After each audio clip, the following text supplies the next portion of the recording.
Well, hello everyone. Good evening from the Pure Officiating Universe headquarters in a soon to be determined location. Still taking bids. Yeah, Not exactly. not where you are. Naming rights. Naming rights, yes. Naming rights. We'll do some of that stuff. NIL, all those other Oh, catchphrases absolutely. and I'm in. crap. Yeah. How's everyone doing? I'm doing great. I'm doing really good, man. Absolutely. Couldn't be better, man. Yep. So we finally got the four of us back together again, so that's good. It seems like it's been a while since all four of us have been on. Yeah, the scheduling has been messed up. It's been a wild spring, man. I haven't been getting all those complaint letters that you've been soliciting, though. So I people didn't don't. solicit anything. I haven't They've been- solicited one thing. You gave me don't know how- my address. Well, appropriately I think- so. Yeah, and I think folks were a little bit, understandably so, just to send them directly to you. So they've all been coming here. I'll forward them.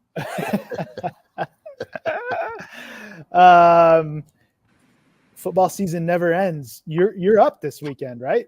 Yes. Nice. Sunday, I get to work. I'll get to work a game on Sunday. I'm just I don't know what the word is, but a rube, I guess. But I thoroughly enjoyed whatever I got to watch this weekend, man. I thought it was really just a great product for week one of I guess it's not a new league, but it kind of is. I don't know. I wouldn't call it. It's Yeah, two leagues synthesized, and they've been going for a while, so it's not. mergers and acquisitions. Yeah. But no, product was great. I hope now that you're involved, I just kind of hope for you that it continues that way. Well, you never know what you're gonna get when I step on the field, man. All right. Well, we'll Yeah, be don't go the watching. Brandon Cruz style and start killing leagues every time you walk into one. Oh man, So, Yeah, no, I'm I not gonna- finished one out of 3. yeah, that's true. And one of them was out of my control. The other one, I think the guy that founded it didn't have any money. So there you go. It's my story, and I'm sticking to it. You think With that'd all be due a, respect. you think that'd be a requisite to have any type of a league to have some type of operating income, but I guess you could start a league if you feel like it, though, right, Corey? Hey, I got a league yeah. going. Seems like it. Right, It yeah. seems like that's what's been happening the last 5 years. So I guess you can always make claims. If it works out, it works out. If not, say, hey, sorry. make a spreadsheet that shows numbers, dude. very familiar with that, aren't we? Yeah. So I'm going to take you guys back to camp real quick.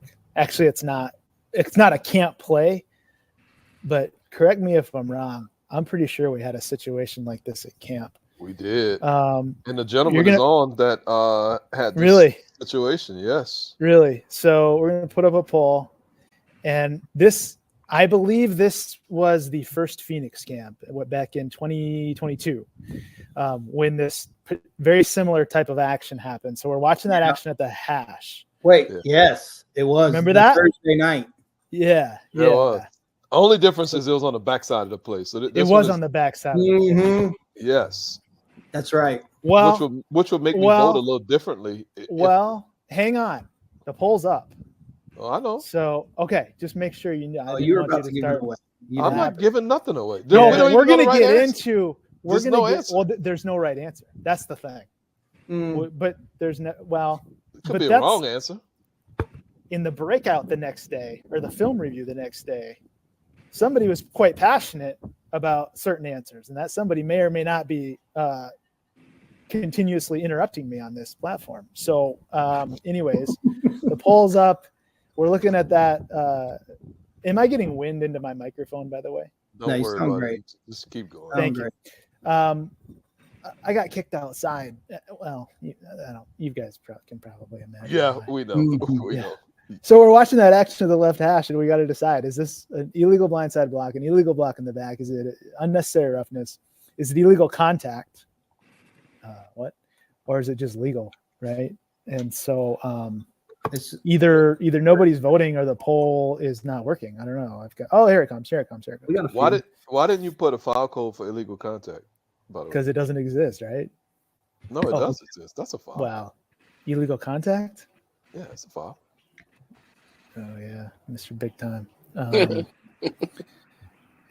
While we watch this, hey, Tuta, have you ever thought about the concept of a defensive pick? Have you thought about this? Have we talked about this before? No. Okay, a defensive pick. So watch the middle linebacker. I don't know if he's a middle linebacker, but he kind of steps up. His whole goal is to pick number 72, and then the D end or D tackle or whoever that is going to stunt around him. So it's just a stunt. It's just a twist, right? Mhm. But they're in fact, the coaches are calling these. They're going to pick you. Like, be ready for them to pick you. And so they're using your all's offensive route running terminology into now what defenders are doing to try to get a clear path to the quarterback. You see what I'm saying? So I'm not sure if that's helpful for anybody.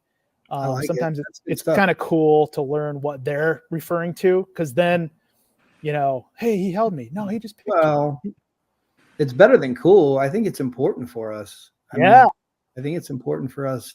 It may not impact, the way we officiate from snap to whistle. Maybe it will, but certainly just understanding what they're trying to accomplish. I think we've borne that out over and over, that's important for us to have a sense of that. The more of a sense of it we can, I think it's going to help.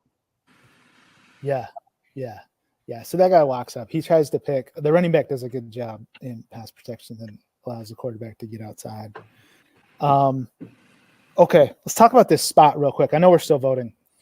So this is a really interesting play because this is a double action spot, and the line to gain is perfectly situated on that big old white line, that 30-yard line going in.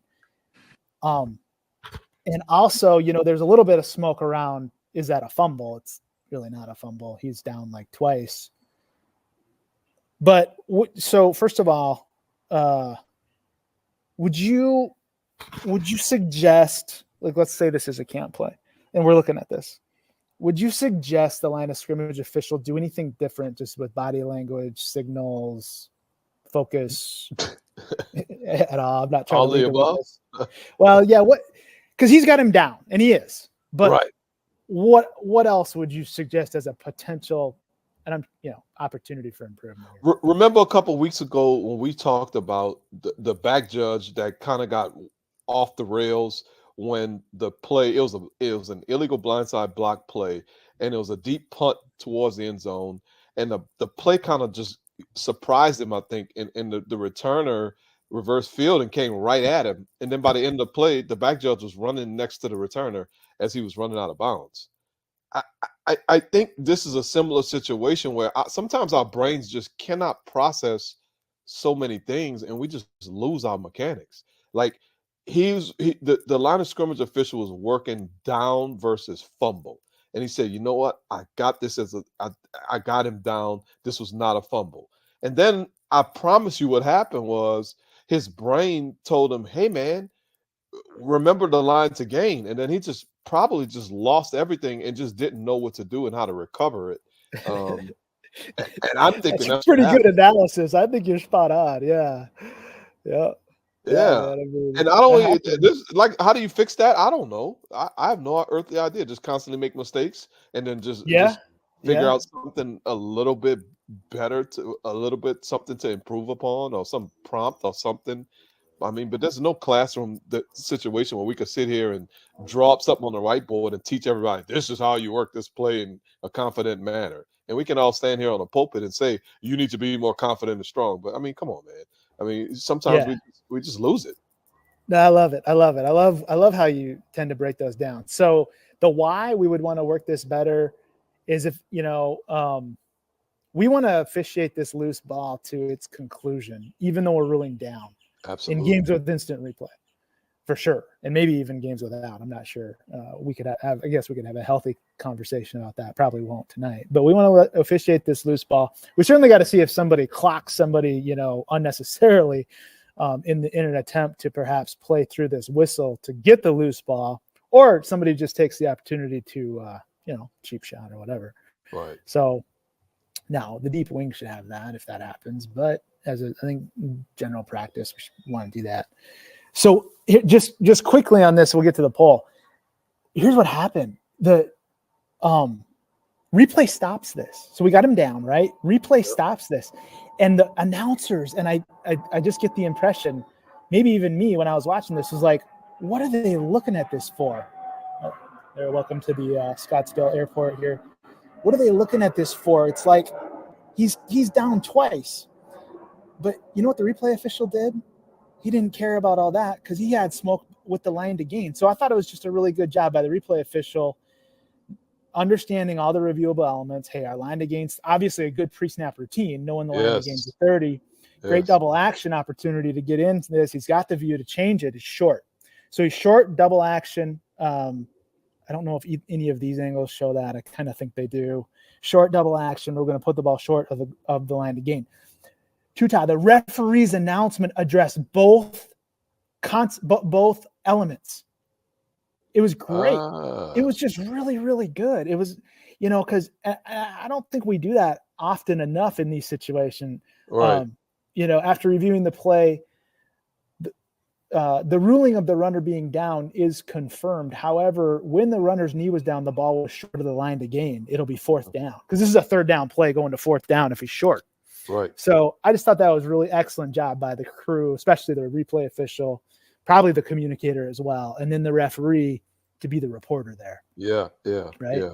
Oh, another cool thing about this game, they're playing it in the Dome in St. Louis, where hopefully you'll get to work a game in the UFL, because that just those people come out, they show up for those games. That's a great atmosphere. Yeah. And I didn't know Missouri played in that Dome. Did you? They don't typically. This must. No. Yeah, it's a special location. Yeah. Who is that? Is that Memphis that they're playing against? Yeah, it's a cool game. It's a cool game. It's one of those old school rivalries, huh? Yeah, no, it was a joke. Yeah, I was being facetious. Well, you were batting 1,000 so far, so I wasn't sure where you're going to go. I was going to let you down gently there. Here we go. The poll is perfect. This is taking me back to 2022 in the conference room. We're at the Airport Marriott Friday morning, looking at a play just like this at camp. It had a similar contact, and you're right. The location of the contact was different, but that's okay. So what do we see here with the poll? 42% said foul for illegal block in the back. 26% said it's legal. Okay. 21% said it's an illegal blindside block. And then 11% said, I'm just going to throw and call it UNR. I mean, it's kind of easy. So, and nobody went with illegal contact. Nobody went with illegal contact. Okay. So there you go. So who wants to start? Come on. Or do you want to reminisce about that camp Friday morning again? That was just unbelievable. No, let's start on this play. What do you got? What are we looking for here? Let me start. And then I think we're going to have to reminisce just organically. I don't think we can avoid that. I think that I don't like it as a legal block. So I'll start. Wow. Boy, you really got off the porch with that one, DY. And bigger. So you guys can finish. Well, I concur. I'll go next. I concur with what Daniel said. I couldn't say it any better myself. So that's my. Jeez. Yeah, but seriously, let's start there. This is going to have to fit into a bucket, right? And we're going to talk about the nuances between UNR, blindside, illegal block in the back, but it's certainly one of those, And why do you say that? Well, I was going to ask you, can't a defender block and a team B player, can't they block a team A player in the back? He can if he can push a team A player in the back as he's going to pursue a ball carrier or a loose ball. Right. Anybody can do it if they're pursuing a low ball. Sir, is it up to the buttocks, or am I bringing up my federation rules? No, I think the buttocks is involved. The buttocks makes an appearance in there, I believe. What a waste of ink when that rule is printed to include that, by the way. Yeah, it's included in there somewhere. So, look. So DY, okay, so good. So how do I know if this dude is pursuing a ball carrier? Well, you can watch his relationship to the ball carrier right now. Right. Okay. The ball carrier is inside of where this contact pursues. He's running towards the sideline. The ball carrier is in the hash. So for him, like, we can just use what we know about football and how you go pursue, make a tackle. If you're pursuing the ball carrier who's inside the hash, as you're running towards the sideline, you're going to have to change directions. Right. And with the player you hit it also running towards the sideline, you just can't sell that you're pursuing the ball carrier. Right. Okay.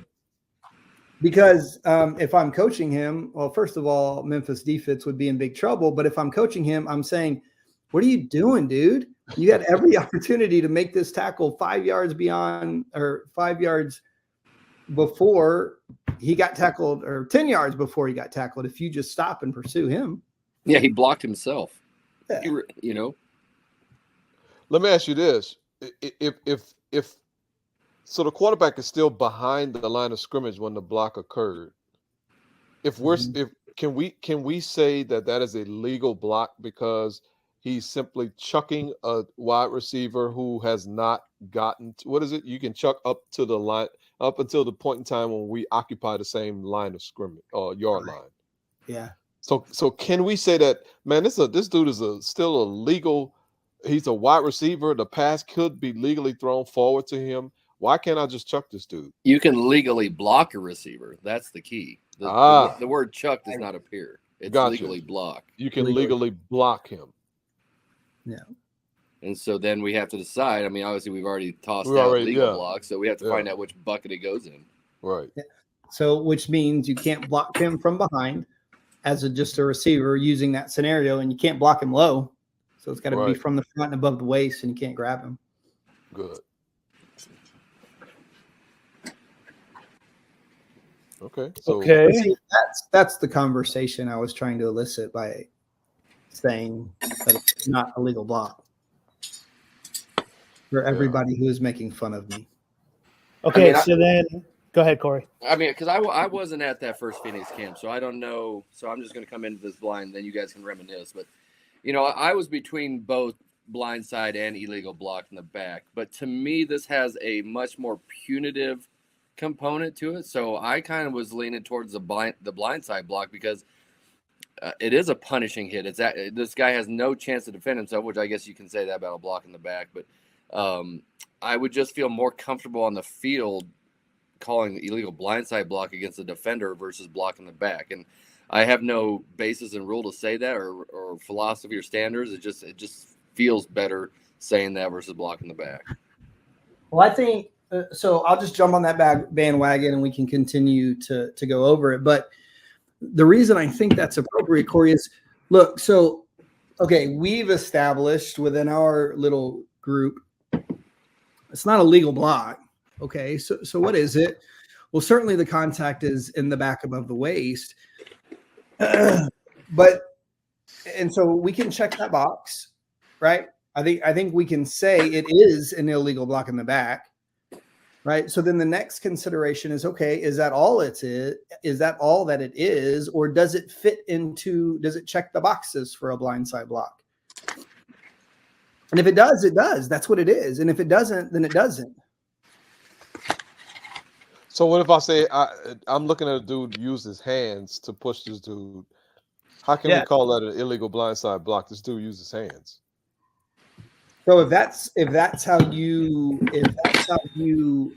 process this, and in your mind it's just a push from behind, I would say it's not an illegal block from your perspective. Got it. The reason I'm more in Corey's camp is because I don't really see that. I see it's a little bit tougher from this out from the end zone view. I think we already passed it. But I feel like he collisions him, and he does one of those that we've talked about where, there's contact with the body, whether it's the shoulder or the chest, and then the hands kind of extend out after that initial contact. Right. That's what it feels like to me. If you're the back judge and you've got a great view and you say, no, I've got two hands shoved right in the back, I'd be more inclined to say that it's not a blindside block. So, okay, good. So when we talk about illegal blindside, because that's what I want to get into that bucket. And I think we've all come to that same conclusion. We want to see forcible attacking nature of the contact, more like with a shoulder or forearm or something like that. We're not looking for two-handed push. Is that accurate? Yeah, I absolutely agree. Yeah. And that end zone view looks more like a push, but you can't really tell from depth perception. Like, is he already into him? From here, it looks like his body's into him. And again, he just kind of runs over him or runs through him. His hands extend. That's just how I'm processing it. If you're adamant that no, that to me, that's a 2-hand push, I would say then you need to go with illegal block in the back. Right. Good. That's a good clarification.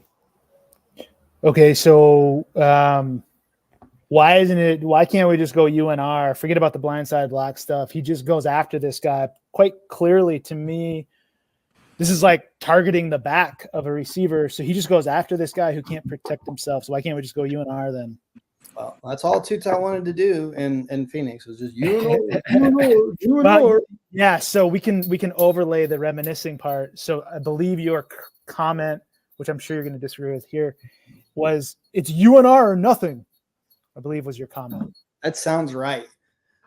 I don't remember what the comment was, but I'm not sure I understand. I wasn't there, but that sounds like something Tuta would say. Like, shocker that he doesn't remember how wrong. I mean, that he doesn't remember what he said. What a shocker. First of all, this type of contact is the reason I would not want to call this a UNR, and I'm going to maintain my professionalism on this platform. The reason I would not want to call this a UNR is because both players are within range of the ball. Both players are pursuing the ball and participating in the play near the action. This is not something where we have an action totally away from the play. And I think that for me is where I want to start thinking about UNR is when we have forcible contact totally away from a play that has nothing to do with the live ball action. Player out of the play. Yeah, way on the other side of the field or something like that. But these are two players who are right in the proximity of the ball carrier. And I just don't think that we can use UNR for a situation like that. Okay, so you're between blindside block and block in the back, I think is what I'm hearing you say. And no, I like illegal block. I like illegal block in the back on this. Block in the back. Yeah. I do. Okay. Yeah. Perfect. And then you got Corey and Danny, you guys were more blindside block-ish because of that shoulder, the forcible nature of that shoulder push or whatever. Yes. Yeah. Okay, cool. Okay, so the play from Phoenix, a really put together production crew probably would have had that sucker ready and dialed. You would think, exactly. Maybe somebody who claims to own the video of all the camp could find it, but I don't know. Anyways, the play from Phoenix, the very similar contact, if my memory serves, but location was way different, right? Yes. Now, actually, I want to say, was the contact similar or was it a tad less? I mean, it still sent the guy to the ground, I believe. No, I think the contact was similar, if not Quite even similar. more forcible, to be perfectly honest. I don't remember extended hands, but then again, memories are not accurate. Well they're not. You can go. There's plenty of studies that show that memories are not accurate. At camp we called illegal block in the back. I don't remember what we called, but you can ask. Sure. You can ask the gentleman who's logged in what he called. Yeah, that's outstanding. I believe we called illegal block in the back, and it created a firestorm of debate. It was just beautiful. Yeah. We put the play up. The audio worked, which was great for that camp because it really didn't. The audio worked on that play, and the reporting was great. The announcement was, in fact, the referee said, "Block in the back." On the defense. It was just classic. I mean, it was great. So anyways, fun to see, a similar type play. Nobody cares, but for my money, I just like this as an illegal block in the back. I just think it's an illegal block in the back. For me, I can see that shoulder kind of get in there too. If I'm on the fence on blocking on blindside block here, given the current rules, boy, you sure can tell that that's square in the back, right? Yeah. Clearly from behind. I don't even need to talk about chase mode or position or anything. He just decks him in the back. Yeah. If that's in the side on, say, a punt return Would that change your opinion, or you still feel like that'd be a legal block because there's enough just pushing action to keep Yeah, it? it's a great question. I think in real time, I'm probably going to put maybe too much, but I'm going to put a lot of weight in the extended hands. Yeah. But the level of detail that you guys discussed is really good for me to incorporate that in a real time evaluation. So that's really, really good. Yeah, I don't think you can put too much emphasis on it. I think if that's what you process, that's what you go with, and you just got to be able to, articulate what you saw and why. In that scenario, it wouldn't be a foul, and then you can go back and look at it and well, I don't know if I like that. I think maybe there was more body than hands, or maybe you go back and say, yeah, I really like that's exactly what I saw, and that's kind of how you use it. Yeah. Now let's make sure we're all clear. If a component, and you guys covered it, but a component of our judgment on this or our process has to be, is this guy making a personal attempt to get to the ball carrier? And if he is, and all we see is a block in the back, it's totally legal, right? Right. Yeah. Totally legal, in my opinion. But there's still an element of him covering this guy or just taking this guy out of the play, and that's what creates a foul here. Now, if our judgment elevates to blindside block, forget about trying to get to the ball. That's out, correct? Because blindside block doesn't play under those other rules of getting to the ball or the ball carrier. Exactly. Correct. Yeah. So our process here has to be sound because this is rare. This is team B, collisioning team A. And it's always the other way around. But if he's going through this man to get to the ball, then he can push in the back. And Gigi is on fire. Gigi doesn't like what I said. Gigi. She never does. I wonder, just questioning myself, it shouldn't, but I don't know if you had this thought at all, Corey. Let's say this is a legitimate attempt, like the quarterback's outside this and he runs through him. Would it look I don't know. I wonder if I would have gone to blindside block.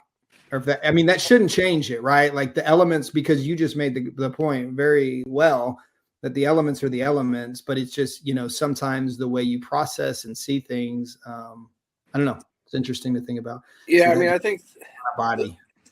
It's a good question. Like if it's closer to the runner, like would we process that? We've all seen where a defender tries to push another A player into a runner to get the guy down. So you could definitely process it differently. This is just an odd play what this guy's doing, because I think it would shock us. We'd be like, what was that? Right. Exactly. Because he's out in front of the runners. Like you would think number 2 would break down and try to make a play on the runner. Yeah. Okay. So if we do call this, we just carry out the process here enforcement wise. Identify the basic spot, foul during a run. Quarterback, I know it's a pass, it's an intended pass play, but there's never a pass. So this is simply just a run. We've got the runner down. It's a foul during a run if we call it. And then of course the basic spot's the end of the run. It's a foul by the team not in possession. So 3 and 1, that 1 does not apply to this foul at all. So we're just going to go from the basic spot. If it's a blindside block, let's add 10 on. If it's if it's a block in the back, let's add 10 on. If it's a blindside block, let's add 15 on to that end of the run spot. Now, if we have the foul down, we don't really need replay to correct the spot from just beyond the line of gain to just short of the line of gain. So our replay officials are very situationally aware. If there's a flag, let the on-field officials finish and report the penalty enforcement. Right? Since it's third down. It's third down. I think that's really key, Brandon. Yeah, for sure. Finish. And you've been on the field where you get that early page. Yeah. I haven't even made an announcement yet. And guess what happens when we get the page? Oh, everybody 8 freaks officials out. on the field start jumping around like little 3-year-olds and saying we're getting page. Yes, we got it. We're getting page. Just chill, please. It's crazy. The game's already stopped if we have a foul. Right. So just let the on-field officials do their thing. that buys you more time up in the booth as replay official and communicator to provide analysis, get you all your options ready and queued up. So cool, man. It's just a great play. I mean, you got, you got a spot to look at. The spot gets distracted, and it's a tough spot. But we get distracted. I think you nailed it, by the ball becoming loose, and we got that down by rule judgment. Get distracted on the spot. Little game with the pick game up front, and then of course we got this big contact. I just love it, man. I just love these plays that give us the opportunity to discuss multiple components of the game. And by the way, Ryan's saying it was a tad less in Phoenix on the contact. I think that's right. Yeah, I think that was the point of contention. I remember. Here's the only thing I remember very. I liked blocking the back. I liked blocking the back on that play. I think I was on the fence, but here's what I remember just very vividly was absolutely disagreeing with Tuta and his logic, because I think it was just a kiss in the back, and then Tuta wanted it as a UNR because it's unnecessary. Like the roughness wasn't relevant to him at all, and so that's where we just kept going around and round in circles. Yeah, because it was just kind of a kiss in the back. Yeah, right. Yeah. Just keep talking. I'm looking for the play. And I know you are. I do. I can see that too. Ryan is being kind by saying a tad less. Ryan's being diplomatic. A tad less, I believe. He did go down. He pushed him down. I mean, it pushed him down in the back. I like it. It was a pat on the back. It was a pat on the back. All right, here we go. Cool. Hold on. Timeout. You got something else? No, not on this particular play, but I got something relative to illegal block in the back. How we evaluate stuff and all that crap. Look at that. Oh my gosh, 2022. But hold on. Of course, I didn't hit loop video. Hold on. Timeout. I just don't know. Everybody just relax. This is crazy. I tell you what, though, those on-field shirts look solid. First of all, is this the first one we use on-field shirts? No. No. It was New Orleans that same year. No. It was Black. I thought it was Black Hills. Oh wow, we got it implemented in Black Hills. That's yes, cool. That's awesome. Yeah. First of all, I forgot how I was. Man, I'll just play the video.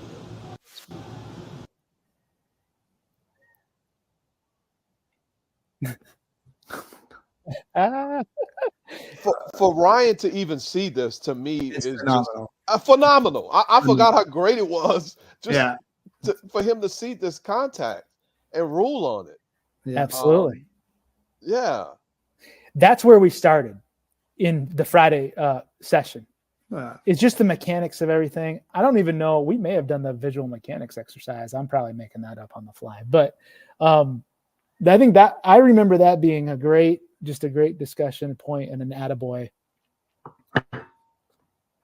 Because why is that? Why are we so happy about that? And because our line of scrimmage, I might be looking at the tackle.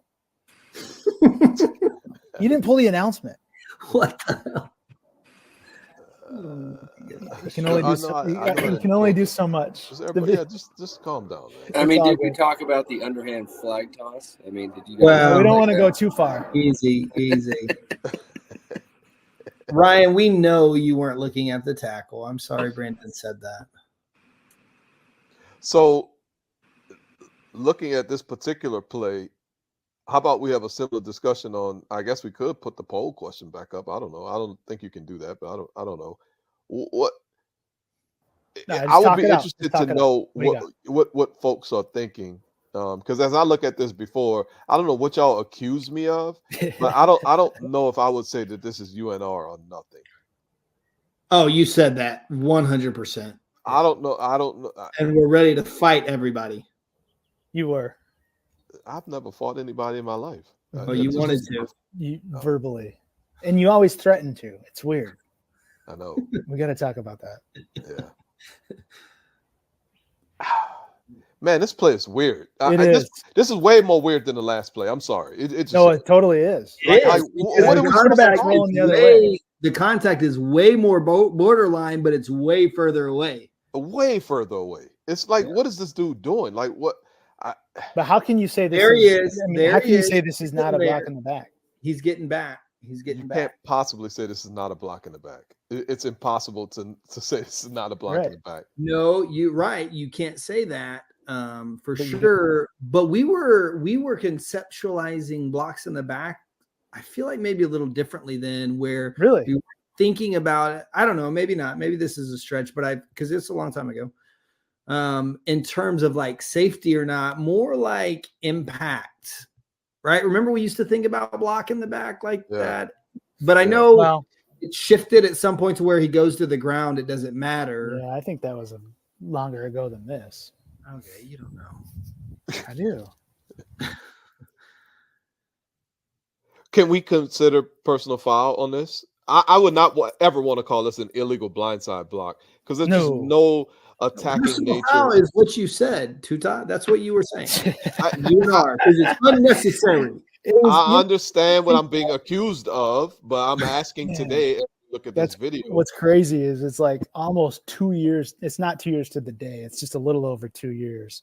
Because I think this camp was like March 23rd or something like that. If I remember, it's funny. It's funny to go back. That's great, but can you evaluate the action that we're seeing on the field? That's all I'm asking. I'm trying to maintain professionalism again. I'll just continue to The- say that's not a UNR. The line of scrimmage official, who we have become very familiar with, called an illegal block in the back. He's well trained, and I absolutely love the call for illegal block in the back. What would make this a personal foul? Just more force, More force. roughness. Okay, Yeah. so the degree of force is what it is. It's not. It has nothing to do with proximity. It has nothing to do with it from a proximity standpoint. Will we agree that this is if It's we are out of the forced to play. not- yeah, totally out of the play. Okay. Yeah. Oh yeah. I've got it out of the play. I mean, now here's my, and I know we talked through all this. It's like this, we're doing everything we already did. Did Ryan, does this, here's what I want to ask you guys. Does this require a two-step process? So should you look back to see what the quarterback's doing? When you do look back, you're going to see the quarterback is beginning to start to roll out and scramble to the right. But should you, I'll just leave the question there. Does it require a two-step process like if it was, defensive holding? For what? For UNR? No, we call the illegal block in the back. Well, if it requires a two-step process, like is the ball thrown like incomplete pass type thing? Well, I'm just saying, period. It require a two-step process since we're calling illegal block in the back. That's So the reason I'm asking is because I feel like if it requires a two-step process, then it's not a foul. Exactly. Yeah. So I don't know. oh. Pushes him in the back, send them to the ground like this. There is an element of safety there. That's where we got to DY on Right. that whole thing. Oh, element of safety. That's interesting. Yes, So but what- it doesn't what- rise to the level of UNR. It's not a UNR, dude. Just settle down. I knew as soon as you said You that. just hopped in the time machine. oh. You did. You just hopped in the time machine. That was classic. Illegal block in the back is not a safety foul, though. Is it? Well, it's safety-ish. Oh, okay. Sounds like y'all starting to lean back towards UNR or nothing. No. No. yeah. You can't deck somebody in the back, period. Like it's not written anywhere. It's something that's been passed down. You weren't paying attention. Daniel kind of was, he just didn't remember the timeline. We do consider safety for illegal block in the back. But so if it doesn't rise to the level of UNR, it's just an illegal block in the back. And I'm repeating what I said 2 years ago. Was this a camp I didn't have a voice and you guys were happy that I couldn't talk? I don't know. You had some kind of written out. No, that was second Phoenix camp. Because you were there. Yeah. Yeah. You remember you wrote some kind of script, and I know. The excuse first me time to in my everyone life. who gets offended easily. I wiped my butt with that script and threw it right. Well, here's the thing. I've never written a script for anything in my life. Yeah, I know. Except I did that time because I couldn't talk. And I balled that script right up. Don't ever give me a script. Don't tell me what to say. Well, you didn't follow it either. Well, I know. Now I know why. Yeah, don't ever tell me what to say. I won't do it. That was my take on this play. It's I get the UNR or nothing concept, but you can't just deck somebody in the back, dude. I don't like the word deck because deck kind of infers some kind of. Well, he force. decked him. I mean, he pushed him, whatever. pushed Pushed him, him in the back, whatever. Yeah, he pushed the Okay. dude in the back. All right. See, when you always want to go like synonyms or there's another word that starts with an S that I can't remember, but you always want to do that when you're wrong. Notice that about you. No, I don't know if I'm wrong because you don't even know what my opinion is. I don't. I think know this what is a your personal I know foul. what your opinion is. I don't think this is a personal foul, but I'm strongly wondering. You didn't want it as a foul. You didn't want it as a foul at No, all. 2 No. years ago. no, he wanted UNR. Well, I- he said he if we're going to stay Well, with it, it was a foul. I think it's a foul, but yeah, I think it's a foul. okay. But I don't know what to call it. It just pushes him down Yeah. Well, unnecessarily. right, exactly. That was it. And it was Oh. safety related. So look and what it's we safety are, related. right in UNR land. I tell you what, next week, so we'll find the we got to play the audio. We got to play the audio of the report. I'm probably overhyping it, but You are, as usual. let's move on. Same game, but they're just going to keep doing this to us.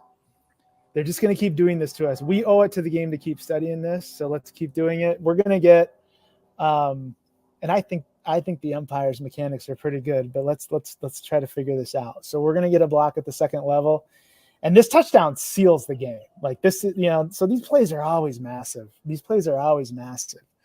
74 is going to climb to the second level, get on this linebacker. I want to talk about mechanics to process if he got held trying to get out there, and then mechanics to process the block that he actually performs. And of course, then we got to break down the block. Is this holding? Is this holding? I mean, and this is what we are missing. All right. So, and I'm not saying we miss anything here. I actually think we see this from this angle. I'm just not sure we have enough detail. But overall, we're still, as we've discussed many times over, and our New Orleans camp last year was like the peak for me because they were just literally going out and slinging linebackers to the ground, and I don't think it was a great opportunity for us with our mechanics to just keep hammering this home. So 74 is out at the second level. I do think the umpire follows him. I want your guys' opinion right quick. Do you feel like the umpire is looking here or is he ball watching, and why? Well, it's really hard to say. Because gosh, we always want to give the benefit of the doubt, especially in this avenue. Here's what makes it a little bit. What you have to decide. Here's what he will tell you. I know where you're going. Here's what we'll tell you as you're this umpire and you're watching yourself. A great indicator is what do you do after the block? And this was a lesson. I don't know if you remember, Tuta, but you and I learned very well in terms of head movement. Will tell you if you're processing that block, because you may even feel that block and tell yourself that you watched it.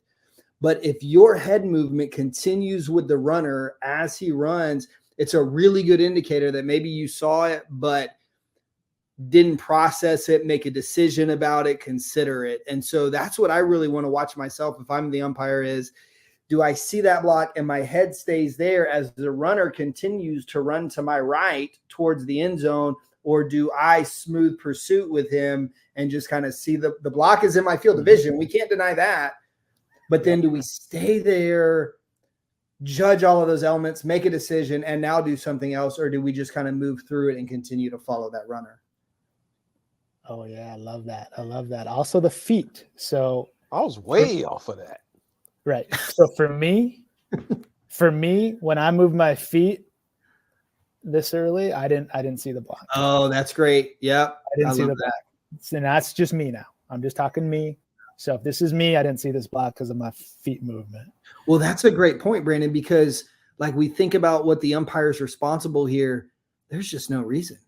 There's just no reason. And so then you want to ask yourself, why are my feet moving if I'm locked in on this block? Right. And so we can apply this to any position on the field. It's not just picking on umpires. But we are so vulnerable here, and we realize how hard this is. But I mean, we got to start. Not that we're starting, but we got to make this the year where we quit getting beat by this block. And again, we haven't even evaluated it. But we got to make this the year we quit getting beat by this. We've got this umpire right here in Crew of 8. We don't need to be working offensive line on defensive line blocks at this stage in the play, because all those blocks can be worked by a referee and a center judge. I'm talking Crew of 8 mechanics, obviously. In Crew of 8 mechanics, the umpires, we need to work deeper into the defensive backfield when that opportunity allows us. So I'm playing the result. I'm telling you what to do. I've never done it, but I know we're missing it. I know we're missing it a lot. And Sure. we could put 10 plays up and we could tell, right? And we could put 10 plays up of any position and we could tell what we're missing based on the way we move our feet, the way we move our eyes, smooth pursuit, this and this. Okay. Can I ask a question? Please. So the defensive lineman engaged number Yes. 74 who went to the second level. 100%. As an umpire, should I work that first to ensure that there's no hanky-panky in terms of the defender grabbing the collar of the player who's trying to climb to the second level? Absolutely. Gotta Okay. appreciate that. Yeah. Okay. sure. Well, guess what happens right after that disengagement occurred? Number 79, the right tackle, decided to come into the game and wrap the defender around the back. Yep. So as an umpire, how do I not get distracted by number Because 79's? we can't, and I know this isn't easy because we have not really mastered this at all, right? Right. We being anybody, frankly. Right. But that's just, I'm going to just use a term we all hate. As an umpire, that's not my guy. That literally is not the umpire's responsibility. I get what you're saying, and I get it. I totally get it, but that's not. We can't. There's nobody else that's going to see the guard block the linebacker At the second level. Right. And The referee has a really good chance, maybe not on this play, but on many plays, the referee has a really good chance to stay with what 79 does. Yeah. And I think it's a really, really good pickup by you there. What'd you have for like breakfast today? I mean, you kind of got a little something going. You got a little mojo. This is par for the course, man. No, it's really not. I'm taking it back. And I'll show Yeah, you. man. I'm taking it back. I mean, you're out in front of it. You're anticipating. You're seeing other things on the field. You are in mid-season form, and you haven't even started your season yet. So yeah, I mean, 79. That technique is pretty fishy, isn't it? Oh, it's awful. It's awful. It's not fishy. It's awful. And if that's a pretty good way to hold. Now, we can go through the holding process on both of those if you want. I don't really care. I mean, now obviously to me, the block by 74 is the all the money on the table. But yeah, whatever you want to do there. Where do you want to start? And then we got to talk about the tight ends block quickly on this low block. Are we okay with that? I know that's yeah. So this play design is classic, right? We're going to cut down the backside. We're going to climb and get out with 74 to take up the linebacker so that if we bust that through that hole, that's a touchdown. Yeah. It's just a classic play design, I think. Huh. Yeah. So what's that cut block? Just real quick, we'll go one by one here. These three blocks, that cut block, are we okay? I don't know. We got to know the rule. So, hold on. Of course, I'm trying to multitask unsuccessfully. That block is no good. So where is he lined up? Yeah, go ahead, Corey. Exactly. He's a classic tight end. There you go. He's a classic tight end. 2 years, 3 years ago, fine. But this is where formation recognition by, everybody involves the receiver. You have to know this. And, this is one of those weird plays where a deep wing is going to have responsibility for a tight end. That's what I thought. That's awesome. And it's rare. You may get one play every couple of games where this is a formation, but you have to, it's not something we deal with as deep wings very often. But when it happens, we are probably going to be the only set of eyes watching this because our line of scrimmage brethren, they're probably looking at something different. And they may not catch us right away. Brandon will tell you what. I'll tell you what they're looking at. I'll tell you what they're looking at.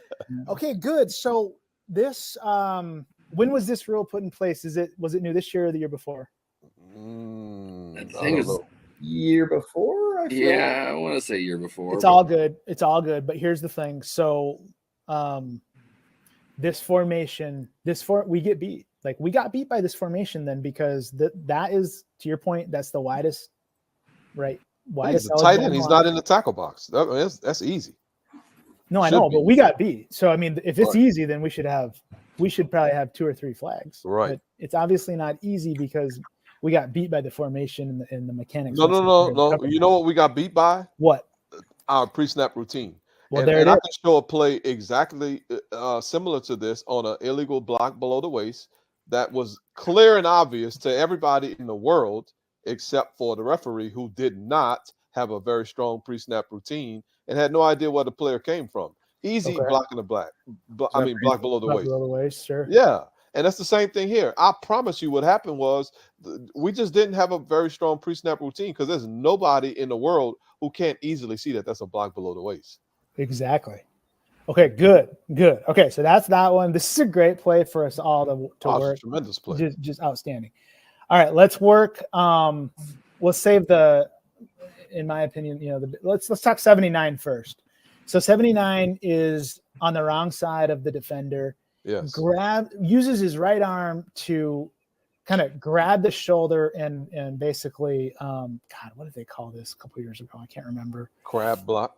Is that what it is? Lobster block. Lobster block. Yeah. Yeah, that's when you whatever. That's fine. Let's call it that.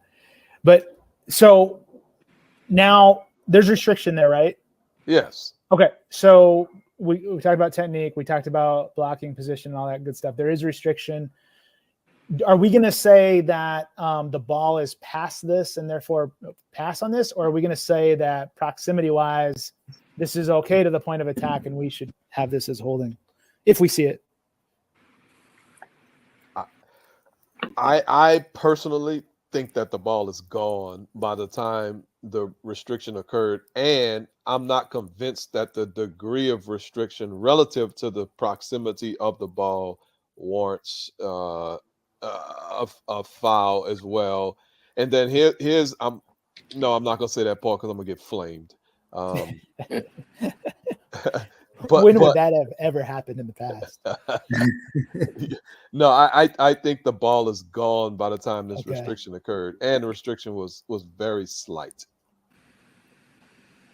Okay. I like that. I'm on board with that. I think, and that's an interesting way also that I don't know that we've talked a ton about that in all of our proximity restriction relationship conversations, is that from a proximity perspective, if it's just a linear measurement, it's pretty close, but it matters if the ball Right. carrier is running away. Right. Yeah. Running Yeah. away. It has a clear open field, and he's running full Yeah. speed. Yeah. Yeah. You know, Good. compare that block because the one I was also watching is the one by number 1, who's the slot receiver down Yeah. further I down saw the that field. too. I mean, Yeah. it's very similar, but run it through that filter now that you're thinking along those lines. Yeah. And this is where I was going to get flamed, and I'll just go ahead and get flamed. The dude who got 79, who slightly restricted a defensive lineman that has 0% chance of running down number 7 versus a cornerback who gets restricted. The cornerback runs probably faster than that running back. And I know we can't use that kind of stuff, but We can. Uh, not? Why not? Yeah. I think we can. well, because that is really slippery slope when we start getting into, well, he wouldn't have made the tackle, or he wouldn't Yeah, have that's done true. this. Yeah, and we've talked about that. Yeah, is. and that's why It is. it's dangerous. I don't. But we're wanna not do talking that. about that. We're No. talking about the impact on that particular player, I feel like. And I know that's semantic. Well- I get it. It is. Also, what we're doing is we're weighting the factor of proximity. And what we've done in this particular one, and I'm talking about 79's block, we have lessened the impact of that proximity factor due to the reasons we stated. And I think that's totally fine.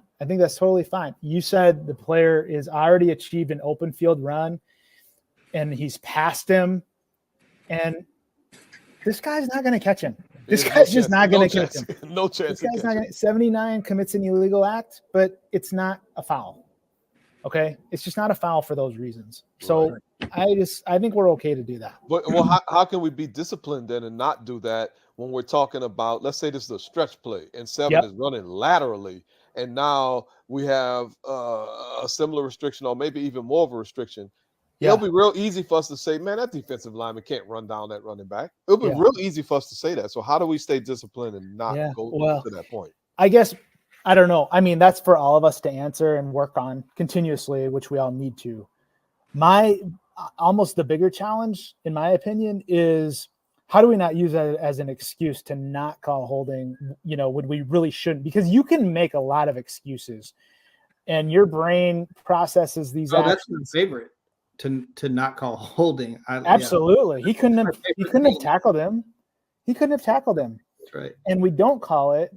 And then we look at the video and we either try to go alibi and then obviously until you get your grade that we all worry about so much, or you look at the video, if you're honest with yourself and say, oh my gosh, I didn't process the proximity at all very well at all. I didn't process that at all. Whereas if we throw the flag on 79 here, we'd look at this. And if we're honest on a self-eval, say, oh man, he wouldn't have made that tackle. I mean, that's just not a quality call. That's just not an impactful hold at all. So I would push back a little bit too, Todd, not on your concept. I think it's sound, but on the language, I don't think it's an issue of discipline. I think it's an issue of studying a whole bunch of film and self-evaluation and understanding the difference between those two, the way those plays evolved. And because what we're always talking about is material restriction, which is really the impact of the illegal act on the defender. And so I get what you're saying, but I think it's more about just being comfortable with the differences and the way plays evolved and how the restriction impacts the defender. Is that, I don't know if that's too technical, and maybe that's why I'm so good at finding reasons not to call. Well, that's what I'm saying. See, that's what I'm saying. You just told us that you find reasons not to call, not you specifically. Also, I do. Metaphorical, and I think that's discipline. That's discipline. So, and that was the point that I was making. Like, how can we allow us to make that excuse when it actually should be called? Right, I got you. So then the answer is a ton of film work, and gosh, that's so cliche. That's what it is, and a ton of self-eval, so that I can tell you. Here's the deal: the running back is running away from 79, or I'm sorry, whoever that defender is, and the restriction occurred after he was gone, and there's no chance there. Versus the other one you talked about, the running back is behind that restriction, and it's close enough proximity where I can't tell you definitively that didn't impact the defender's opportunity to be in on that play. Right. And so when I can watch those two things and I can speak to those, the way the restriction impacts that defender and how I process. And look, I mean, there's going to be those where we see on the film and we go back and we're like, gosh, no matter how much film we watch, we go like Brandon said, we threw this flag. Golly, let's get back to the drawing board. So there's no final product that we're looking for. But I feel like that's the process to achieving that discipline. Okay, let's go to 74. 74, you're right. The defensive tackle tried to block his path to the second level. So we're working that. I don't see any restriction on 74 getting out to the second level. I think we're good there. Yeah. And then we have the block against the middle linebacker. So what here's the what interesting do you think? thing. We're sitting here and we're saying we need the umpire to work that block. Well, guess what? The only hand that's going to restrict that defender, if the defender was restricted, is a hand that the umpire literally cannot see. Oh, I know. That's the issue on this play. So, I mean, but we can't design mechanics around watching hands. We just can't. We can't. So I mean, it'd be great if a scrimmage official could see this, but I don't think that's in their repertoire at this point in time. So to me, it's umpire, but I'd need to figure out if this is holding or not so that I can work on this play.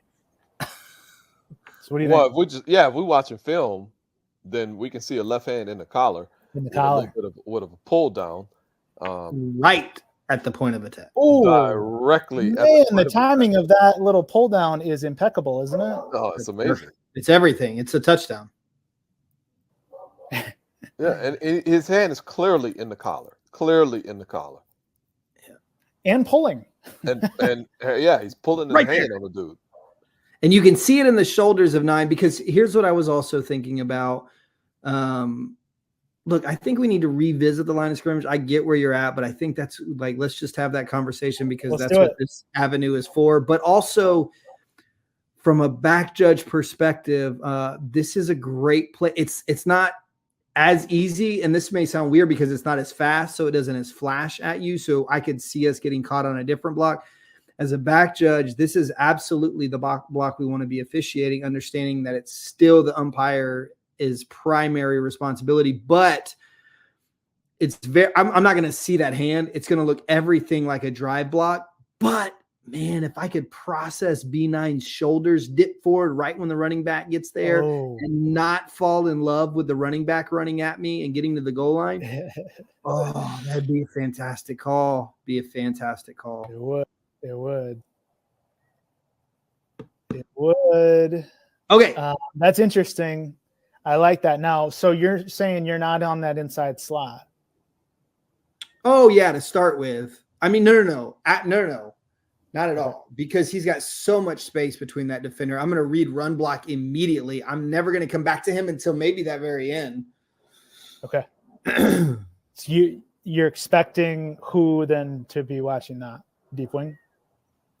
By the time it becomes a block as a back judge, I think I could get back there. Okay. All right. I So agree. here we go. Let's just watch it.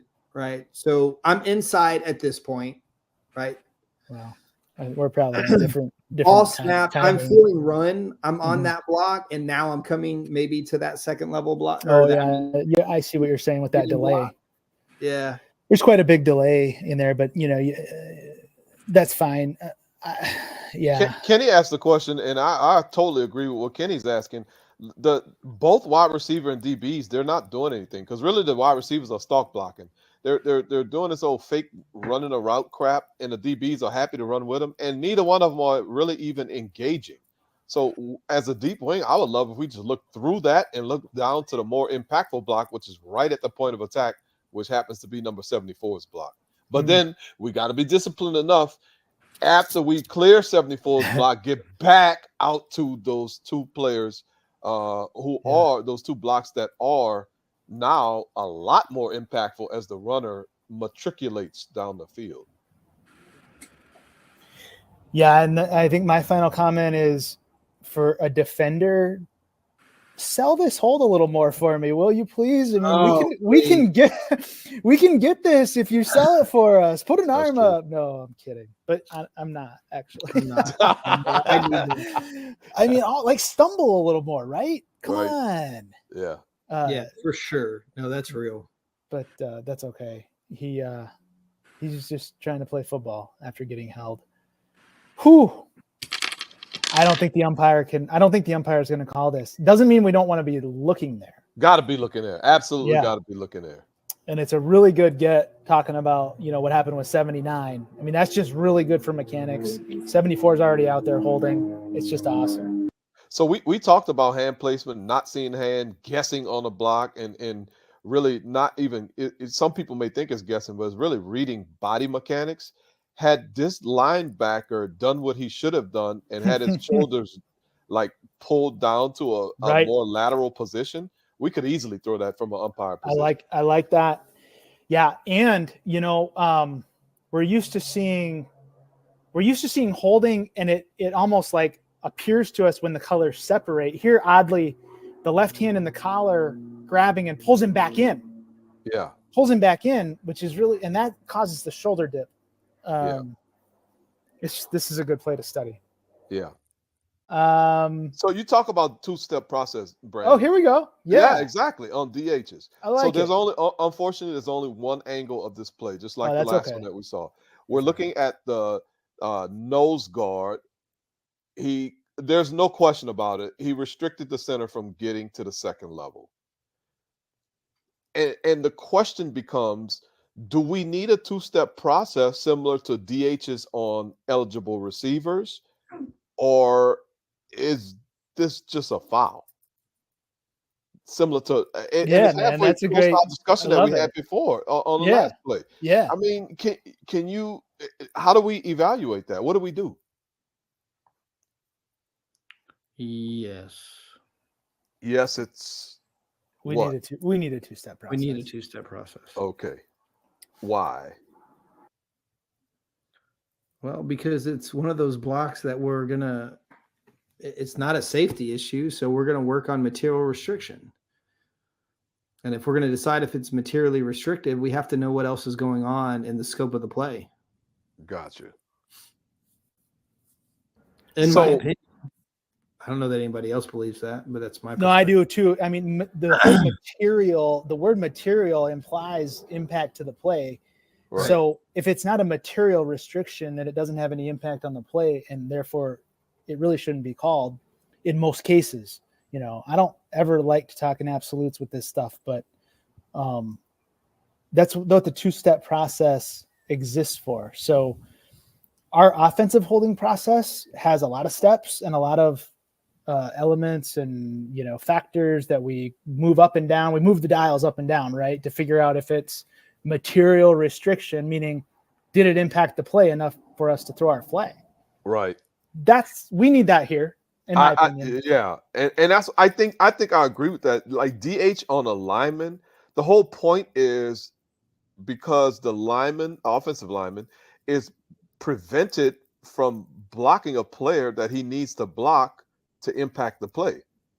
And on this situation, you can tell that nobody needs to get blocked in the middle for this play to be successful. So Yeah. if we look up and we see this is a quick throw to the sideline, well, there now proximity is totally gone, right?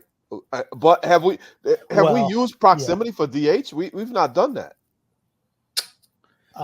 So this is one where we should, because this is really just offensive holding in reverse, Right. right? Because I'm trying to remember how we think about this. So the nose guard is the blocker. Yep. The linebacker is the runner. Okay, the linebacker is the runner, and the offensive player is the defensive lineman. Yeah. So it's offensive holding in reverse. Right. And if we could illustrate that a little better, but anyways, so yes is my answer. Yeah. Yeah. Okay.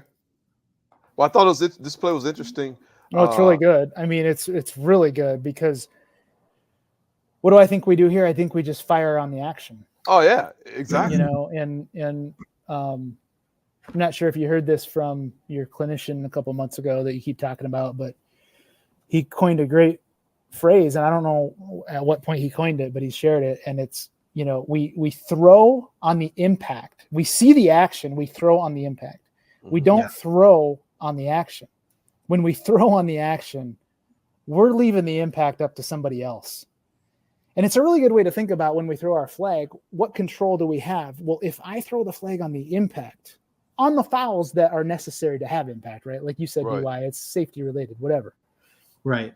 But if we just throw on the action, then we're leaving the evaluation up to somebody else to assess the impact. Right. You see what I'm saying there? Right. I just think that's a really good way. And, you know, and I also think that I'm not very good at that yet, and I want to get better at it. Really assessing impact. But we got to balance that with getting out to our next responsibility in the play. Exactly. So that's what's hard about doing that, because you Right. want to get your flag out if you have a foul and get to your next responsibility. But if you haven't assessed the impact of what you think is the action that creates a foul, that's now we're leaving the evaluation of that impact up to somebody else. Right. And that's what we don't want to do. We want to have all that. We don't want to get surprised by the impact of what we threw on the action. Those are bad. Those are bad outcomes for us. So it's a good way to think about that. This flag comes out so fast, we threw on the action without assessing the impact, which we've all done. Yeah. Multiple times. Mm-hmm. So I appreciate the learning opportunity here as always. All right. Let's go to the FCS playoffs. Oh, We've looked at this game before. is the Pelini dude still coaching Youngstown Yep. State? Absolutely. He's actually stayed there a while. And we, of course, we have a high hit. So we gotta run through our elements. And I don't like I this. dare to say, well, I think I nobody can get the answers right on target. I get all the answers right on target. I don't know if I can get the answers right on this one. I'm gonna be honest. I think one element is I think we're gonna be okay on one element. Well, maybe I don't even know about that element. There's two elements to me that are Ooh. tough. So God. we'll just vote, dude. There's another issue on this play. Yeah. Yep. Just to look at. Well, there's a couple of different issues. We gotta stay locked into what 6 does, right? After this hit. Yep. Guess who probably isn't gonna see what 6 does? If there's a flag on this play, guess who's not gonna see what 6 does? Whoever is thinking about targeting. Whoever's throwing the flag for targeting. Exactly. That official is going to be hopefully running the elements through his head, right? That's what we're talking about. And so somehow as a crew, let's put this play up and let's just remember that I don't care if it's the line of scrimmage all the way across the field. I don't care if it's the referee.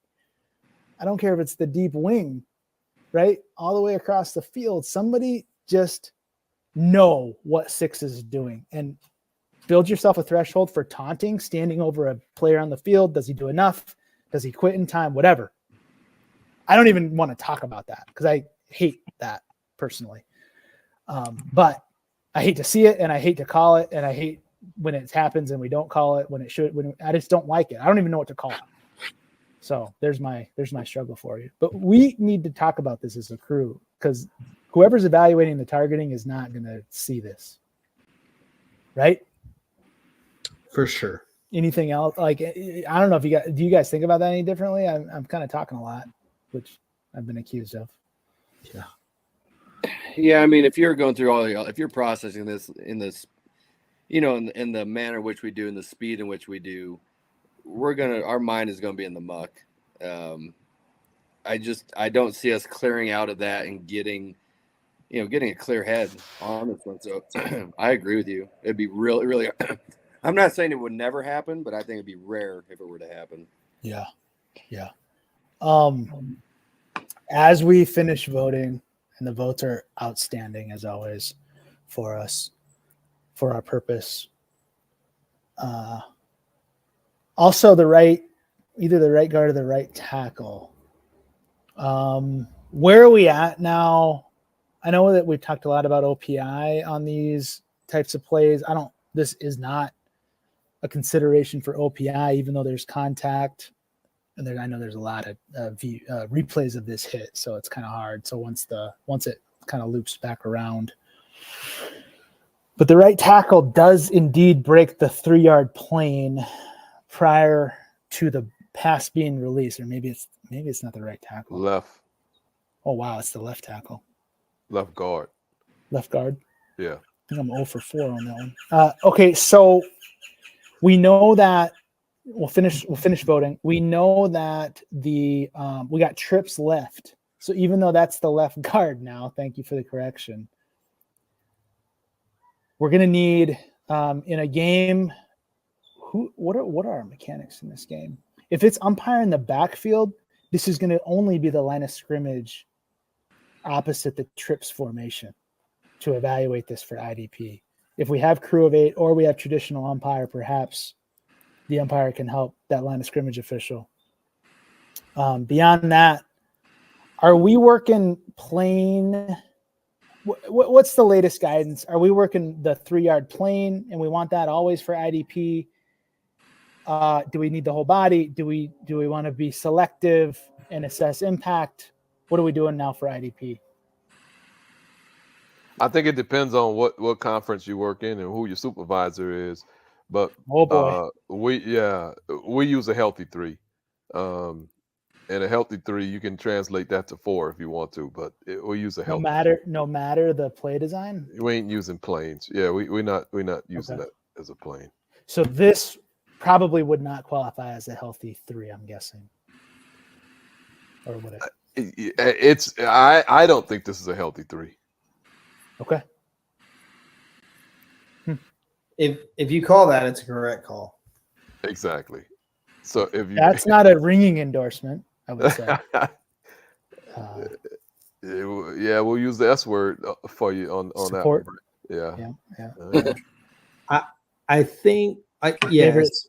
I think the as this has transitioned to line of scrimmage responsibility, which is not new, I think the line of scrimmage trainer prefers a little bit stricter interpretation than we're really utilizing in real life, IRL. Why did you need to go IRL there? What is don't IRL know. anyway? What does that even mean? In real life. The thing about You know why? Because I went to the mall the other day, which was unfortunate in and of itself.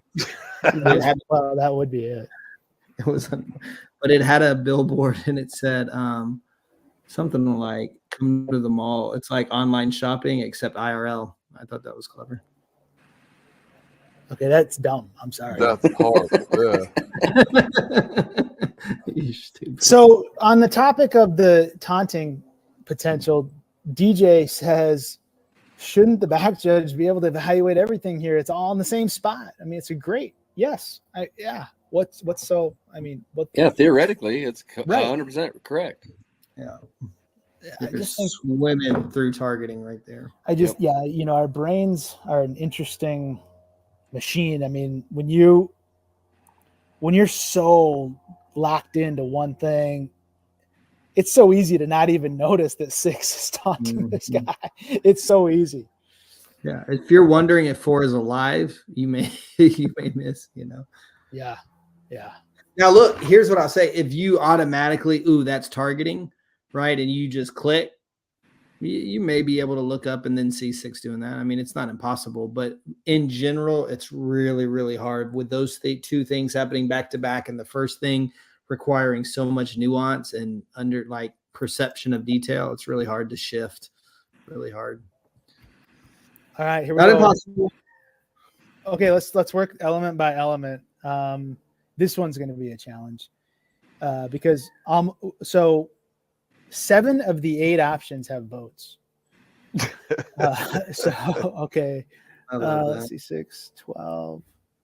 Where's Jeremy? We need some writing. Carry the 2, 34, 62%. I think 62% say yes, defenseless, which probably means 38% said no, defenseless. So that's a split. That's less than 2/3 saying he's defenseless and more than 1/3 saying not defenseless. What do we got? I'll argue for the side that say he's not. To me, I see that this guy's turning. He ducks. He's ducking his head. I wouldn't consider. I mean, it's right on the edge. But watching a video, I would say he's not defenseless from this. But now in full speed, it may appear differently, which is going to be a big consideration. But on film, it's a completely different look, obviously. So is it Corey? Is it? I love that. I mean, I actually think that's super honest. But is it the slow motion, or is it just that you can see it? I can see him square around and his body posture changes as if he's a player knowing he's about to get P-laid. Great inclusion of the word P-laid. Is it because you've seen it multiple times, or are you processing that in real time with one look? I guess that's.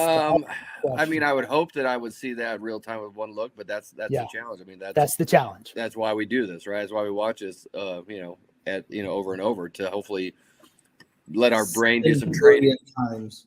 Yep.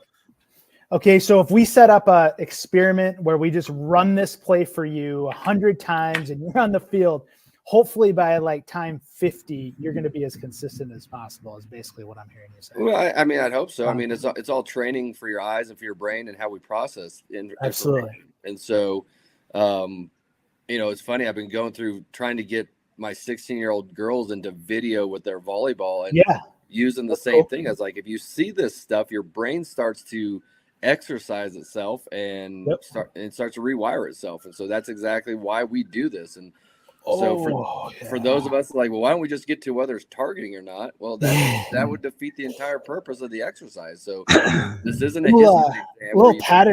Little pattern recognition going on there. Little neuroplasticity, DY, I'm hearing going on in the little Luxner household neuroplasticity in effect.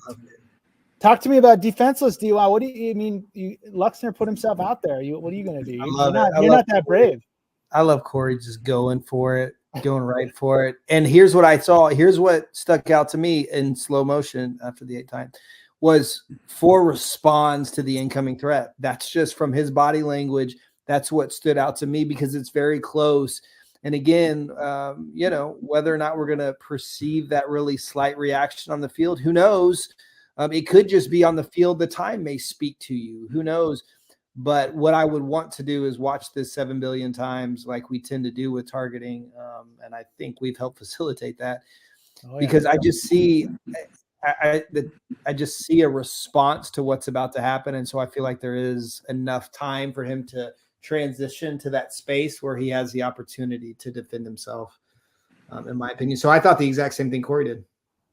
Hey, are y'all playing catch fumble if he dropped the ball as soon as number 6 hit him? I know that's not an overlap, but are you playing catch fumble or are you playing incomplete? Almost certainly. Catch fumble? Okay. Yeah. So 4 drops the ball upon collision there. We could have put that as a good pull. And that, again, that's not. I don't know if that's right. I don't know if that's right watching this in slow motion, but on the field, just the way I typically work it, I mean, it's always hard to say. You're going to do this. I feel like I'm going catch fumble. So is it fair to say catch fumble, he's definitely not defenseless, but incomplete pass, he could potentially be defenseless or isn't it the other way around? No, that's backwards. If it's incomplete pass, he's definitely defenseless. Yeah, you can't have an incomplete pass with a non-defenseless. Most player. likely. Absolutely. If it's catch fumble, if it's catch fumble, he could still possibly be defenseless. Yeah, but if it's incomplete, there's no way he's a runner, right? Well, okay. So again, we're looking at. So you're processing 2 different things when you're officiating in real time. Sure. Right. Yes. So the indicator that's going to communicate to me that he's not defenseless is his response to the defender coming, him turning and seeing that. What I'm thinking about when I'm ruling catch fumble is, gosh, that was awfully quick, right? Because, and so I'm not saying that would be correct, especially as I watch it in slow motion. There's a stick, a tuck, and a turn. It's probably a catch. Just talking about how I feel like I would most likely process it on the field. Yeah. Okay, but you 2 said this is enough. Really, it does boil down to some type of time element, not the same time element as catch process, but enough time element for him to see the hit coming, crouch, protect himself from the hit to make him not defenseless, right? Yeah. Okay. If we have doubt here, I want to make him defenseless. If we have doubt, I want to make him defenseless. If we have doubt. I mean, look, let's go. What's the counterpoint? Make him defenseless. I'd love to hear. I don't. It's close. No, I'm certainly not saying. I think that's my only counterpoint is that just like, geez, it's just I'm not sure if that's really enough time for him to protect himself, and if I'm not sure if that's enough time, I'm going to make him defenseless because this one's close. But the reasoning why you didn't make him defenseless is sound. Oh, I know. You've got the control. And it's not catch process, but you got control of the football, an obvious turn, and vision to start to protect yourself from the hit. The question I have is it enough? Is he truly able to protect himself? And if I don't come to a solid conclusion that he is, I'm going to make him defenseless. Yeah, I don't have any problem with that. Yep, me neither. Okay, well, we answered nothing. Unless you're just going to punt. Okay. Don't just, I don't want to do that. Close. We'll make him defenseless. But if I don't go through a process, I'm probably just going to make him defenseless. So I arrive at that same conclusion. We want to go through a process. Yeah. Because here's the thing: I have catch fumble, but I still might say he's defenseless in that scenario. That's that slim overlap. You know what I mean? So the defenseless runner. Yeah. Okay. So I mean, well, now you're in replay and you have to evaluate the film. Wow. Well, maybe we come back to that. I don't. Okay. That's a good point, though. What is the replay? That's a great point. What's the replay official standard for making the player defenseless or not? Is it? We don't talk a lot about that. I know. We just say we got to have all three elements. Well, right. Okay. Well, that's but when plays like this, if I can't, do I have to? Let me ask you this: do I have to clearly know he's defenseless, or if I have doubt that he's defenseless, he is defenseless in replay? What is my? How do I operate up there? You probably should ask the one person who has experience in the replay booth on this panel. I'm just saying. Oh my God.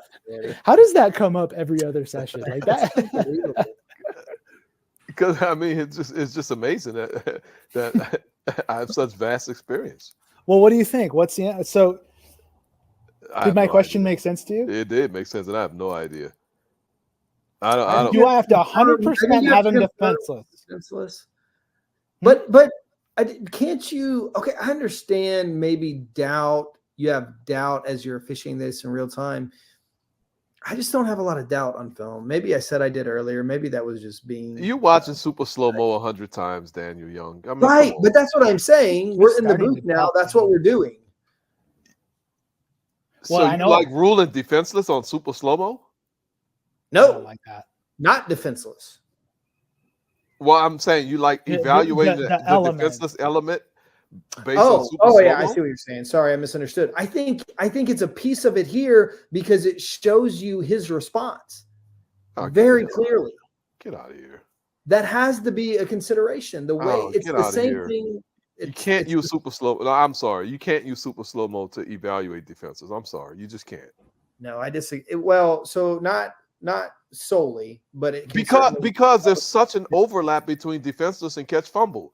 And you know for a fact you cannot use super slow-mo to evaluate the time element of a catch. Correct. That's right. Correct. Flat out and can't I'm not do it. suggesting using the super slow-mo to evaluate the time element. I'm suggesting, look, we've already established firm possession, a tuck, a turn up field. Now, if watching the super slow-mo helps me recognize that 4 ducks and braces for this hit, I'm good. Well, I'm gonna tell you, if I'm a replay official and I'm gonna rule. Well, that's why you only got asked to do it once. No, you didn't get asked back. I worked 2 games. Well, they didn't have another option. They didn't have time to replace you between the first game and the second game. They were stuck. That's absolutely They were not correct. stuck. In fact, they wanted me to stay for multiple games. I chose not to. But I'm just telling you, if I'm in the booth and I'm ruling catch fumble, it's going to be hard for me to make this dude defenseless if I'm ruling catch fumble. It's going to be hard for you to make him defenseless? Yes. Because you've clearly got to catch if that ball were to come out right there. Yes, I'm trying to answer the original question you answered, Brandon. Okay, well then I'm hearing we don't have him as defenseless. I mean, I'm firmly on the fence, to be honest. I don't know what. I am too, and that's why I think I kind of would go defenseless. But I don't. But again, if we do want to go up into the booth, that's an interesting question. In super slow mo, he's clearly not defenseless. Well, but I don't like that slow mo. I don't like that. I don't either. Okay, well, that's a great discussion. We probably need better guidance, but it's a good discussion. And the whole point is to use these plays with other people. So use them. Okay. Indicator before I guess the sun set. The sun is set everywhere else in the country, but I've still got a little piece of the sun. I'm trying to get done. I got some bright. Sunset. I got some bright sunshine. Oh yeah, you're in San Francisco. That's right. Oh yeah. It's still light in the sky here in Denver. Really? Yeah. Okay. I like it. Indicator. What? Oh boy. Same split. 39, Really? 61. Yep. But Well, not here's all why. the same people. Or 39 no, 61 yes. I know, but it's not all the yes defenseless that are yes indicator. You know what I mean? Correct. So this chart is crazy. In other words, DY, what'd you have on the indicator, or is that what you're going to talk about or not? Oh, that's what I was going to talk about, but you kind of Let's do it. torpedoed my comment by saying Oh, I it's did? not the same. But I think it's My bad, dude. So I didn't follow the script that Two Top printed out. My bad. yeah, because the printer was broken. I think look, if he's not defenseless, where does that lead us? If he's not defenseless, where does that guide us next? Yeah, that's a great point, man. I mean, you can attack without the crown of the helmet to a non-defenseless player's head. So, Right. that doesn't become an indicator of targeting. Correct. So if you're Do we want to play the result? Do we want to play the result there because of our decision on the defenseless component or not? The fact that he doesn't use the crown of his helmet. I feel like we have in the past, have we not? I want to. I'll just tell you, I want to.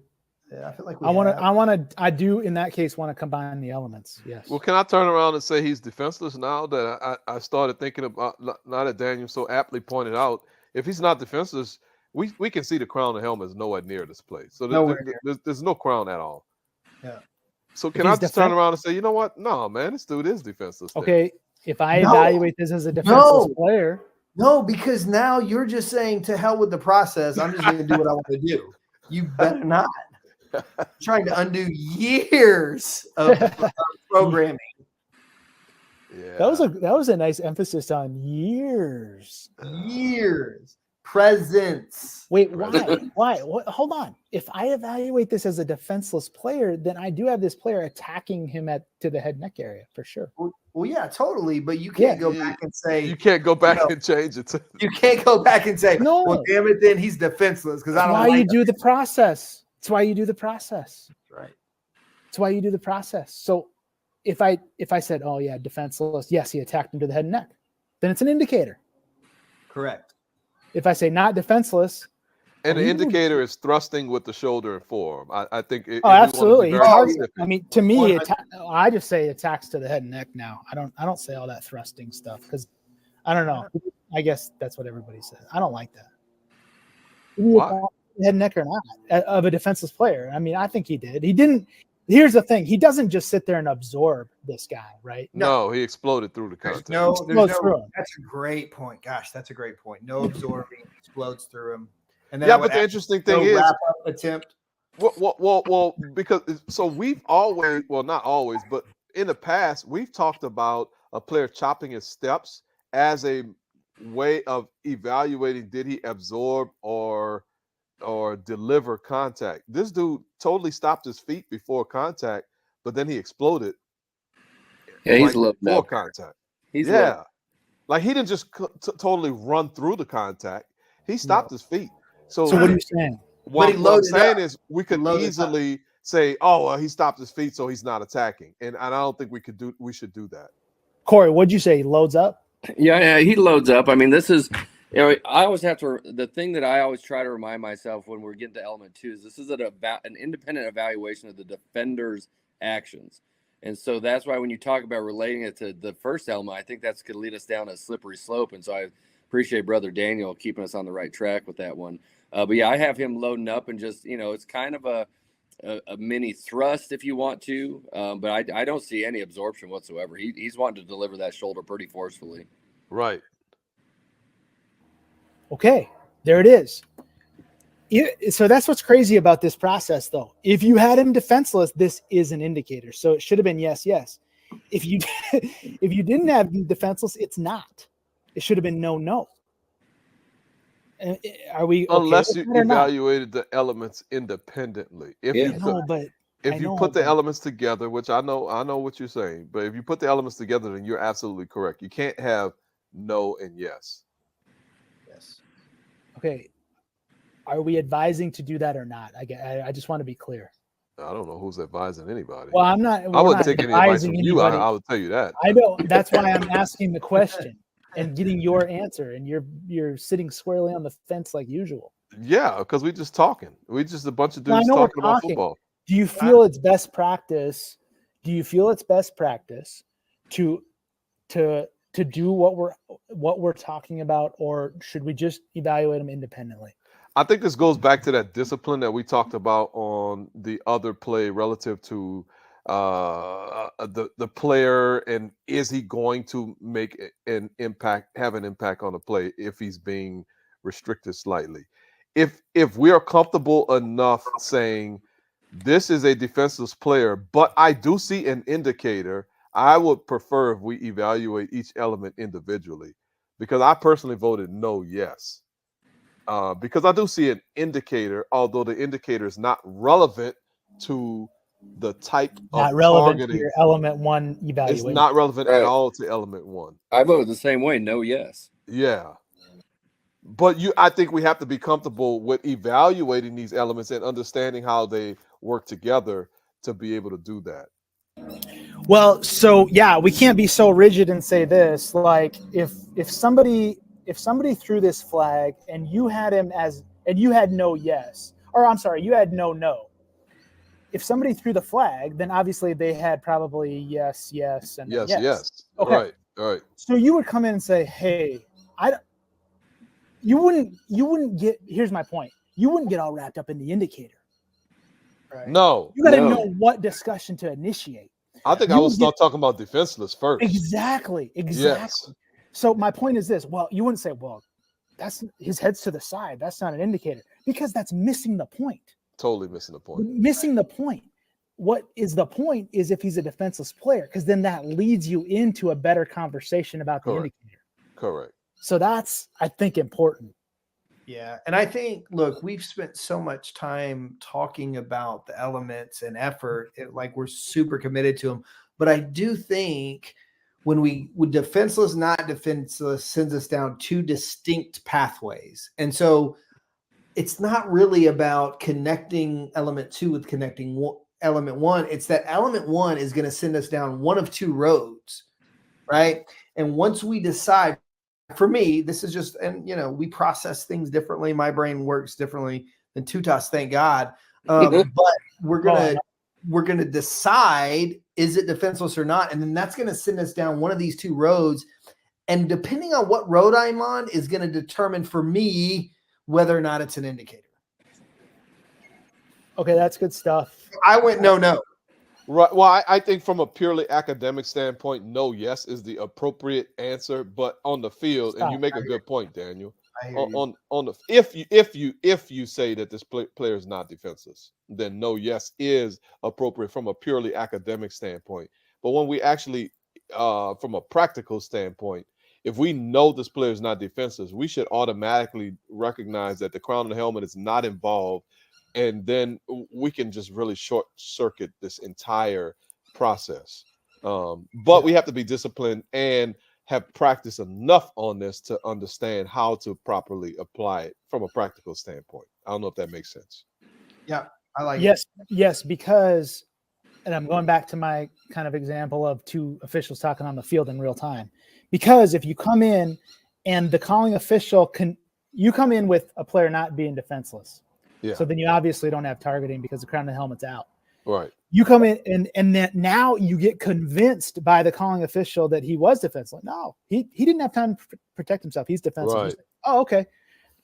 And then the calling official says, and then he exploded into him. He attacked him high. And you say, yes, he did. Right. Yes, he did. In the element, in the fact that he's a defenseless player, I agree with you, Mr. Calling official, that is a indicator of targeting to the head and neck area of a defenseless player. Right. And I would love for us to get there. And I mean, I don't know. Well, if Daniel threw the flag, would you be comfortable Well, going up to him and having no, that because conversation?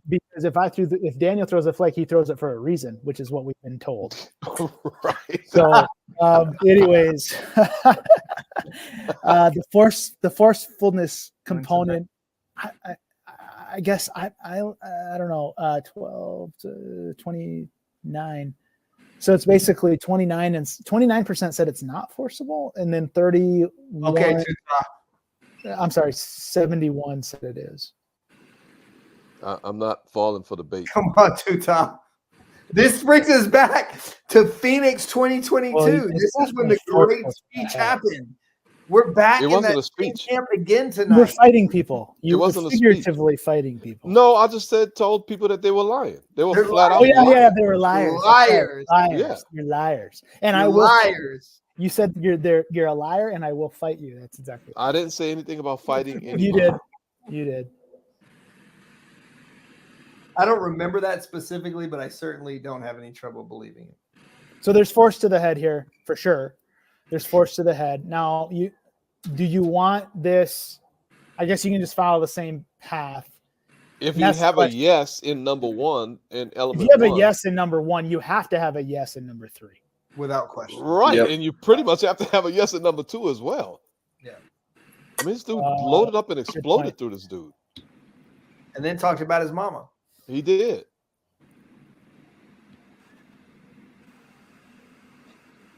If he's So defenseless, this is absolutely targeting. Right. Right. If that's Okay. your process. Here's my for element three. If you have a no in number one, is it okay to not have a no in number three since the No. crown's not used? I don't Okay. think so. Well, Okay. gosh, that's a good question. Because Because that's it's the now, I same feel like, logic. yeah, I feel like now Just a little I'm bit different totally paths. contradicting myself from element number two. You You are. You are. Yeah. All right. I And get if you it. vote no, yes, then you have to I got vote you. no on number three from a purely, Interesting. Yeah, you're right. Damn it. yeah, So That's- is that a flaw in the process, or are we it good? is a flaw. I think it's a flaw. Are you And remember- sure? I don't By the think way, so. at that same Phoenix camp, I had a 3-hour conversation with one of the campers about that. He was saying he didn't like the way we did our process. Why? Because of this? Yes, he felt like we were just leading people. He felt like we should not be we shouldn't be asking defenseless first. He thought we should be starting with forcible contact. I think that's what it was. But again, that all falls apart if you don't identify the player as defenseless or not. Well, right? I know that exactly. Yeah. So I think we had that long conversation, and we had to usher you home that night. I remember. Oh After God. Yeah, but I was fine. I was totally comfortable with my conversation. I don't understand. Yeah. Misguided as you were. Okay, well, this play challenges a lot of this play challenges the process. I'm not gonna lie, dude. This play challenges the process to me. For all the things we talked about. Yeah. I'm okay with it. Like, Of course. cool, whatever. Like, Yeah, because this is a player who attacked another player to the head and neck area and had forcible contact. And I don't know if we can deny that part. we can't. No. So then the only thing we're saying is by razor thin margin, he's not defenseless. So Okay. Can I keep the- just keep all the right. flag in Here your we go. pocket. Here's the thing. Gosh. The flag in your pocket. The purpose of the elements Yep. isn't to be so rigid to that specific or the purpose of the elements is that there's 3 things you have to evaluate when you're going to make a decision about targeting. And Right. all of us encountered official after official, especially in the camp setting, who did not want to acknowledge that there were 3 separate things we were evaluating and just wanted to make a decision about was it targeting or not. And that's all. Is it targeting? That's targeting. I don't care if he's that's targeting. You can't do that. That's what happens in the replay booth too, by the way. A lot. That's what happens in the replay booth. Probably so. So the purpose of the elements is just to break away from that. And so the whole conversation we had, I don't know that it's super imperative to the point of the process or the elements, which is just that we have to evaluate 3 different things. And Right, whatever order you go in or like how they connect, maybe that's up to the eye of the beholder. But gosh, it's about not just looking at action and making a determination about whether or not it's targeting. It's about understanding there's 3 things that have to be present, and we got to evaluate all of them. How about that? that was actually Leave it amazing. to UI, dude. Leave it to Daniel Young to just put a little a bit bow excited there at the end.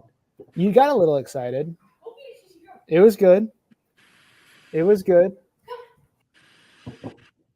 Okay, so Rod has a really good question. Yeah, let's go through that real quick, and then that's it. Yeah, we rule we rule incomplete pass on the field. Replay changes it to catch and fumble with a recovery in the immediate continuing action by the defense. We call unsportsmanlike conduct on gentleman number 6 from Villanova. Whose ball is it? Okay. Okay. Okay, so it's targeting out. There's Yeah, no, we ain't talking targeting. We Okay, only good, talking good. catch Okay, fumble. all good. So the ball comes out on the collision. Yep, The ruling on the field is what? incomplete pass. The ruling on the field is incomplete pass. We reverse in replay to catch fumble recovered by the defense. Correct. And we also have a flag down for unsportsmanlike conduct. But we already had that flag down, obviously. Yes. Okay. Wow. Yeah, I'm interested to hear you guys talk about how you handle that.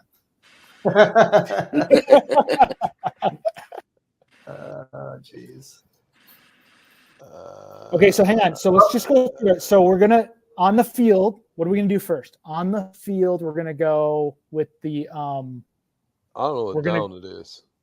But we're gonna go. It's What did we second rule on the down. field? We ruled catch fumble. Incomplete pass. No, we ruled incomplete pass. It's second down. Well, gonna go- let's go. Well, hold on. Let's make it. If it was 4th down, Oh well. then no, B it'd would be get a the turnover B on would get the downs. ball. Correct. How did we rule the UNS when we called it incomplete? Did we call it after the play?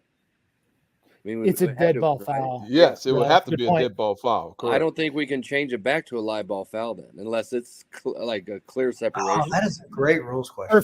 Perfect. Let's go. So Ooh, that's I why like that, let's go through Corey. it. Let's go through. This is what everybody tries to do. We're trying to do it right now. Everybody tries to get to the answer before you get through the steps. Let's just step through what we would do. We ruled. What did we rule again? Incomplete pass for the We ruled 17th time. complete. There's a flag down. We're going to enforce. It's second down. We're going to enforce the UNS from the previous spot. Why? That is because that becomes the succeeding spot. We ruled Yep. incomplete. Oh, we talking basic spots again. Okay. Oh yeah. That's all I was asking you to give me the basic spot, but you Okay, want to jump. succeeding You want spot. to. Yeah. Okay. Good. I tied the succeeding spot back to what is the okay. previous spot. So Okay, we're going to all right. march 15 from where we snapped it, and it's going to be an automatic first down. Now, okay, because that's a dead ball foul. Now Right. we have Catch replay fumble. pages. Now we Yep. on page. We got paged, and we're going to go over and we're going to come out of replay with a fumble recovered by the defense. Yes, in the immediate continuing action. That's considered part of that is now basically what happened on the result of the play. Correct. Now we have a new succeeding spot, which is the precise point where the defense recovered the football. From that point, we're going to go back 15 yards for their UNS. It's their ball first, and it's the defense's ball 1st and 10 after enforcement, after replay. I agree with that. That's do what you do. Yeah. You But can't change it to a live ball, but you also can change the spot of enforcement. Is what you're saying. Absolutely. So here's the problem with that, lad. Like